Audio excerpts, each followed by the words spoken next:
자, 오늘 하나님께 주신 기도 제목으로 하루를 시작하겠습니다. 한번 따라 하십니다. 문제 앞에 쓰러지지 말게 하시고 하나님 앞에 엎드리게 하소서. 아멘. 내 삶에 어떤 고통스러운 문제가 생겼을 때 혹시 자신의 죄가 생각난 적이 있습니까? 저는 있습니다. 보통 양심이 살아있는 사람은 죄에 대한 의식이 있어요. 그래서 내 삶에 어떤 문제가 생기면 그 문제의 원인들을 생각하다가 그 원인들을 알 수가 없으면 내 죄 때문이 아닌가 생각하게 됩니다. 오늘 본문에도 자녀에게 생긴 문제로 인해서 죄책감과 죄의식으로 고통스러워하는 한 여인의 모습을 보여주고 있습니다. 이방 땅 사르밧에 살고 있는 이 과부는 남편이 죽은 이후에 유일한 소망이 바로 어린 아들 독자였습니다. 근데 그 아이가 갑자기 아프기 시작하더니 더욱 악화되어서 죽고 말았습니다. 그러자 이 여인은 사랑하는 독자의 죽음 앞에서 통곡을 하면서 절망할 수밖에 없었습니다. 그러면서 이 사르밧 과부의 마음속에 문득 떠오른 생각이 있었습니다. 내 죄 때문에 이런 일이 생겼구나. 과거에 지은 죄 때문에 신이 벌을 내렸구나 하는 생각을 했습니다. 한국식으로 표현하자면 내가 죄가 많아서 내 자식을 죽게 했구나 이렇게 생각한 것입니다. 17절 보면 이 일 후에 그 집 주인 되는 여인의 아들이 병들어 증세가 심히 위중하다가 숨이 끊어진지라. 이 일 후는 뭡니까? 그것은 하나님께서 놀라운 은혜를 베푸셔서 마지막 식사를 하고 죽으려고 했는데 하나님 말씀에 순종했더니 하나님께서 은혜를 베푸셔서 가뭄이 끝날 때까지 먹을 것을 주셨다는 거죠. 이런 은혜가 풍성한 삶을 살고 있는 중에 이렇게 엄청난 절망적인 사건이 일어난 거예요. 그래서 이 과부는 독자를 잃은 슬픔과 절망 가운데서 하나님의 사람인 엘리야를 원망하기 시작해요. 18절을 보면 여인이 엘리야에게 이르되 하나님의 사람이여 당신이 나와 더불어 무슨 상관이 있기로 내 죄를 생각나게 하고 또 내 아들을 죽게 하려고 내게 오셨나이까. 엘리야 선지자가 재앙을 몰고 우리 집에 왔다는 겁니다. 당신이 아들과 함께 굶어 죽으려고 하는 순간에 와서 나에게 먹을 것은 줬지만 이제는 먹을 것보다 더 중요한 생명을 빼앗아 갔다는 거예요. 이렇게 사람은 견디기 고통스러운 문제가 생기면 내 죄를 탓하다가 다른 사람에게 그 원인을 돌리려고 하는 경향을 가지고 있어요.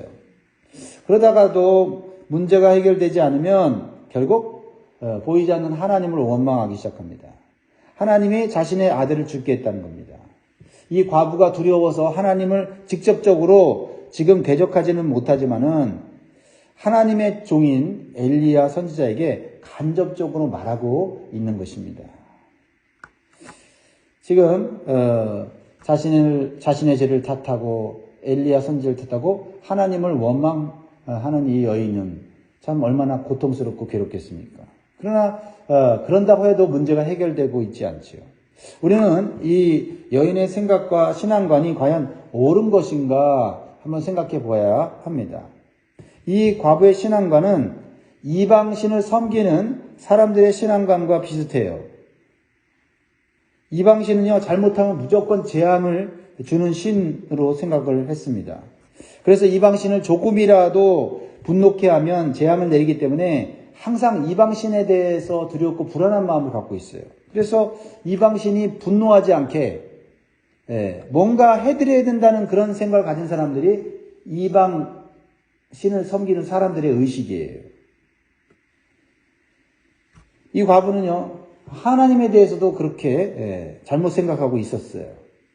하나님의 사람인 엘리야가 자기 집에 들어와서 자신이 꽁꽁 숨겨놓았던 죄, 누구에게도 말하지 않았던 죄를 생각나게 해서 그 죄가 하나님께 알려져서 그 하나님이 형벌을 내렸다, 재앙을 내렸다고 생각하는 거예요.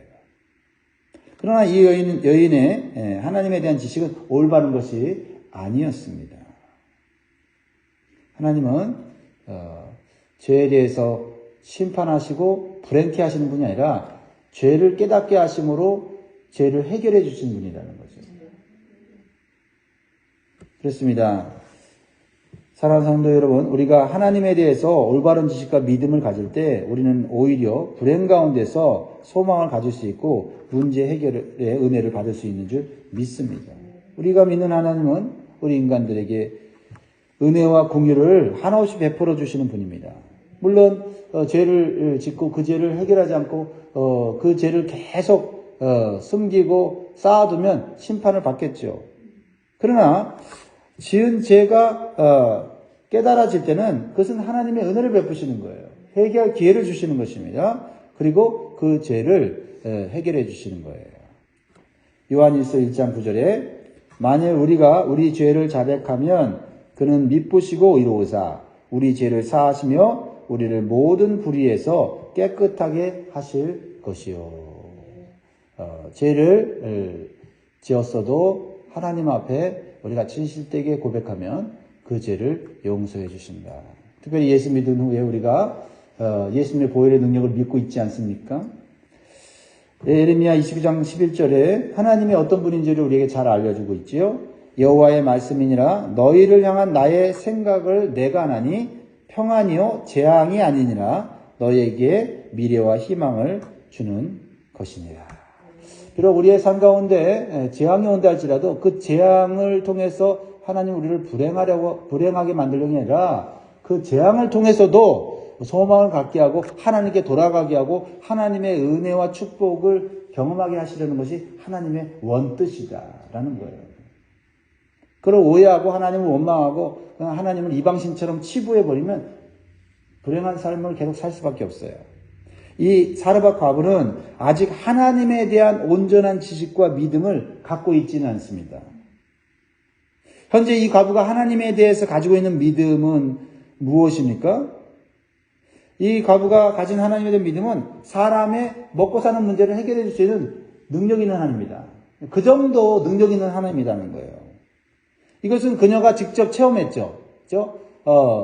절망적인 상황에서 굶어 죽을 수 있는 상황에서 하나님 말씀에 순종해서 하나님의 그 은혜를 체험하게 된 거 아닙니까? 그러니까 먹고 사는 문제는 해결할 수 있는 신이지만 죄 문제에 대해서는 이방신과 다를 바가 없다는 거죠. 죄가 발견되면 그 즉시로 그냥 무자비하게 형벌을 내리는 은혜와 공율이 없는 신이라고 생각한 거예요. 그래서 자기 자신의 아들이 죽었다고 생각했어요. 그러면 하나님은 이 과거의 절망적인 상황을 통해서 무엇을 가르쳐 주려고 하신 것일까요? 우리는 그것을 알아야 되는 거죠.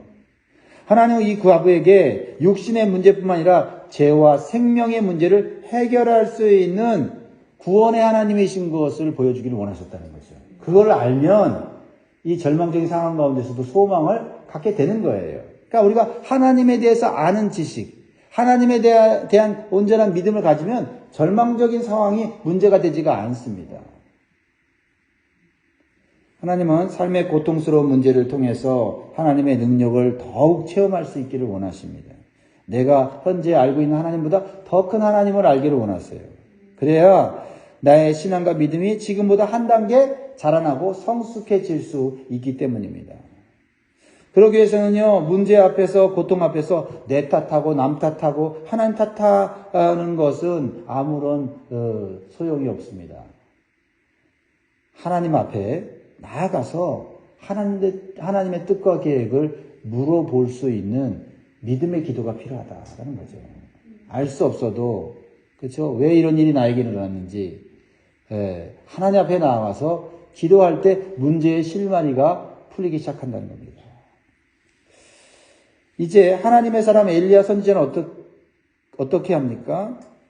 지금 이 과거의 독자가 죽은 사건은요, 하나님의 사람 엘리야에게도 너무나도 당황스럽고 고통스러운 일이에요. 그 집에서 함께 머물면서 지금 살아가고 있는데 하나님께서 왜 이 가정에 이런 엄청난 불행을 허락하셨는지 엘리야도 이해할 수도 없고 알 수도 없는 상황이에요. 전에 이 과부의 집에 가려고 하셨을 때는 하나님께서 구체적으로 말씀해 주시고 인도해 주셨어요.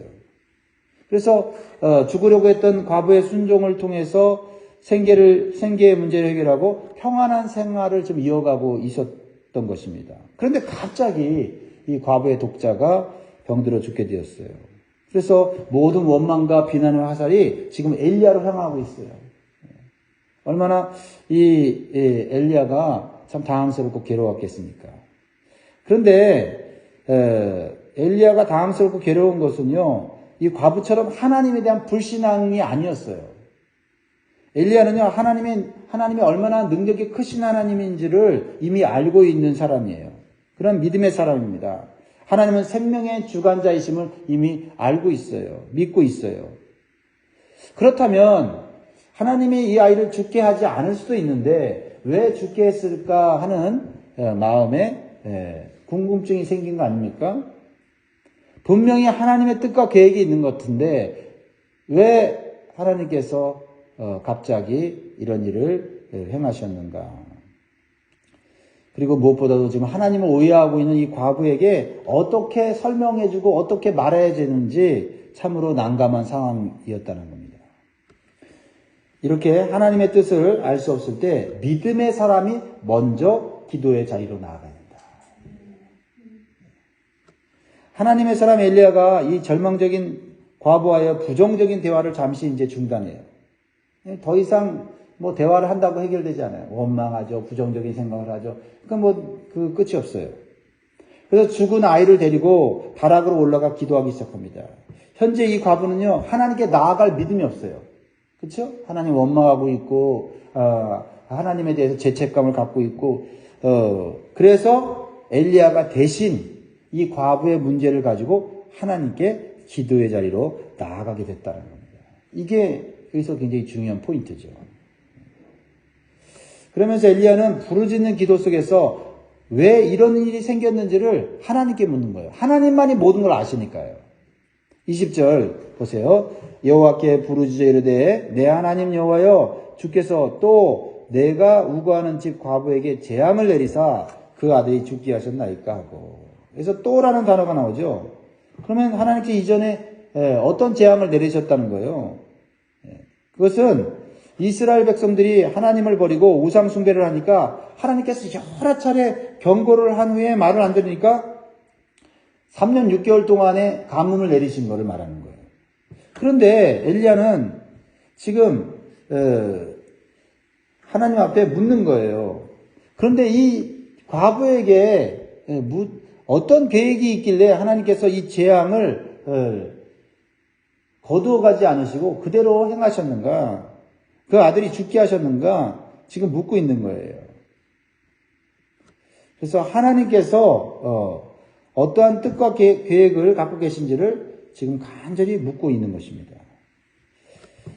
그런데 엘리야는 기도 속에서 하나님의 뜻과 계획을 알게 되는 거예요. 뭐예요? 이 과부의 아들을 죽게 한 것은 하나님께서 능력이 없어서 죽게 하신 것이 아니라 이 과부의 믿음을 더욱 성장시키셔서 죄와 죽음에서 구원하시는 하나님을 전하는 선한 도구가 되게 하시려는 것을 알게 되었다는 겁니다.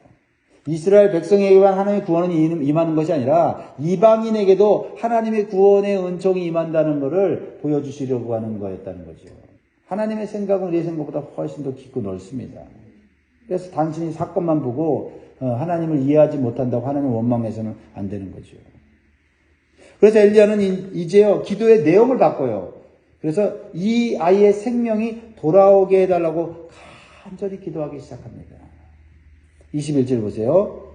그 아이 위에 몸을 3번 펴서 엎드리고 여호와께 부르짖어 이르되 내 하나님 여호와여 원하건대 이 아이의 혼으로 그의 몸에 돌아오게 하옵소서 하니. 여러분 간절한 기도, 부르짖는 기도는요 하나님에 대한 믿음이 있을 때 더욱 강력해지는 거예요. 그냥 믿음이 없이 그냥 절망적인 문제만 가지고 부르짖으면 그거는 그냥 쏟아내는 기도고 그거는 한을 토하는 기도밖에 되지 않아요. 그러나 하나님에 대한 믿음, 생명의 주권자 되시고 이 문제를 반드시 해결할 수 있는 분임을 믿고 기도할 때 그 부르짖는 기도는 더욱더 강력하고 더욱더 하나님의 마음을 움직이는 거예요. 엘리야가 그런 기도를 하고 있는 겁니다. 하나님 생명 돌아오게 하실 수 있어. 분명히 이 가정에 이것은 재앙이 아니야. 이 가정에 이것은 재앙이 아니라 하나님의 능력과 하나님의 그 은혜를 더욱 만방에 알리려고 하는 하나님의 더 큰 구원의 계획을 갖고 계시는 것을 깨달은 거예요. 그래서 간절히 기도하는 거예요. 아이 위에 올라가서 몸을 3번 펴서 엎드렸다고 말하고 있어요. 그것은 무엇을 말하고 있어요? 3번 기도했다라고 하는 것은 이것은 포기하지 않고 끝까지 기도하는 자세를 보여주고 있는 거예요. 왜요? 하나님 기도 응답해 주시는 분이니까요. 네. 그러니까요, 기도를 포기하는 이유는 뭔지 아세요? 하나님 내 기도 안 들어주는 것보다 하고 포기하는 거예요. 아니요, 하나님은 분명히 어떤 방식이든 간에 내 기도에 응답하세요. 내가 포기하지 않는 한 하나님은 반드시 응답하세요. 그래서 엘리야는 끝까지 기도하는 거예요. 하나님은 생명을 창조하신 분이기 때문에 하나님께서 원하시면 생명을 재창조하시는 분임을 그는 믿었기 때문입니다. 이렇게 우리의 기도의 내용도 하나님을 아는 지식과 뜻을 따라서 하게 될 때 계속 새로워지고 더 깊어지게 되는 것입니다.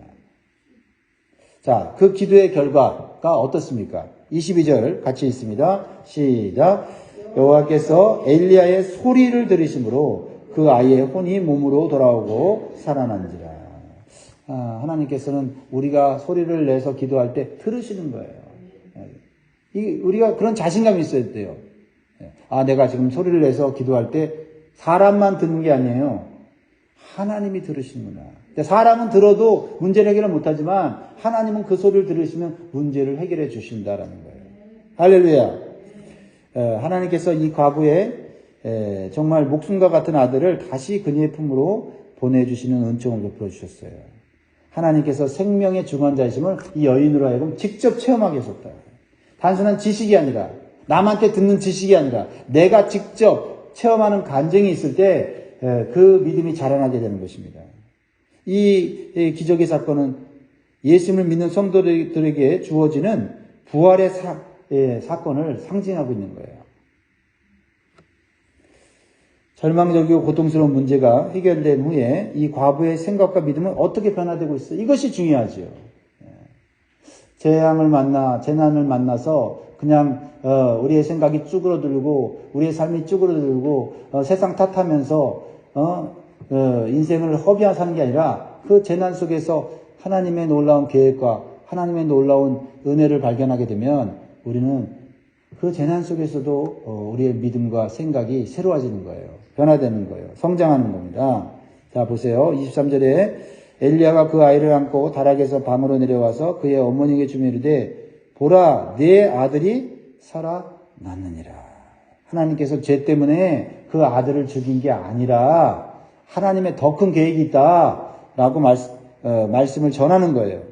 그래서 이 여인의 신앙이 새로워지죠. 믿음이 새로워집니다. 24절 여인이 엘리야에게 이르되 내가 이제야 당신은 하나님의 사람이시오 당신의 입에 있는 여호와의 말씀이 진실한 줄 아노라 하니라. 그러니까 이 여인의 고백을 통해 뭘 알 수 있어요? 하나님을 알기를 알았는데 어렴풋이 아는 거예요. 그러니까 생계의 문제, 육신의 문제 해결하는 정도의 신으로 아는 거예요. 그런데 엘리야가 하나님은 생명의 하나님, 창조의 하나님, 구원의 하나님인 것을 전했지만 이 여인은 믿지 않았다는 거죠.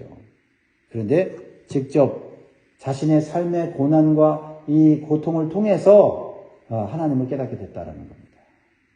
그러니까 우리가 평안한 가운데 하나님을 알아갈 수 있지만 고난과 절망 가운데 하나님을 알아가는 것은 더 강력한 거예요. 그러니까 우리가 문제가 발생했을 때 하나님을 알 수 있는 기회다라고 하는 생각이, 그런 믿음이 생기면 그 재난은, 그 고통은 잠시 후에 물러가는 것입니다.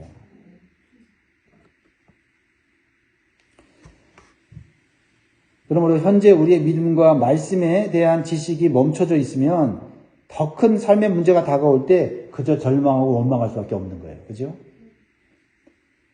그러나 엘리야 선지자처럼 현재 상황이 이해가 되지 않을 때 먼저 하나님 앞에 나아가서 기도하게 되면 하나님의 뜻을 알게 되고 하나님의 계획을 깨닫게 되는 것입니다. 그러면 우리의 기도는 더욱 간절해지는 것이고 하나님께서 해결해 주시는 놀라운 그 은혜와 능력을 체험하게 되는 줄 믿습니다. 그리고 우리의 믿음은 성장하게 되고 또 우리에게 주신 사명을 발견하게 되어 그 사명을 잘 감당할 수 있게 되는 것입니다.